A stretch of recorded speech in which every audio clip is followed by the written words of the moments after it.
प्रणाम। हम किरण शर्मा, हम मंजू शर्मा अपना यूट्यूब चैनल पर सबको स्वागत करे छी। नमस्ते, प्रणाम सभी दीदी भाईजी के प्रणाम, सभी फैमिली के प्रणाम, जते दीदी भाईजी देखबे सबके प्रणाम।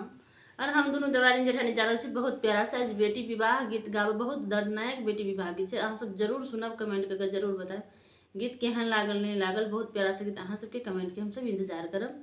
बहुत प्यारा, बहुत दर्दनायक गीत के लास्ट तक सुनब और फुल आवाज करके सुनब, तभी गीत के समझ पेबे। बहुत दर्दनायक बेटी विवाह गीत छै, जरूर अहाँ सब सुनब, कमेंट करके जरूर बताएब। अखन बेटी के विवाह हमरा गांव में लगीचा आयल छै, बहुते लोग के विवाह छै हमरा गांव में। अखन इधर याद पड़ल एकटा गीत हम अहाँ सबके गाबि के सुनामे जा रहल छी। अभी विवाह भए रहल छै, नहीं कोनो बात छै कि विवाह बंद भ गेल छै, अखन विवाह चालू छै। ताहि लए हम सब फिर से जा रहल छी बेटी विवाह गीत गाबे। कने बना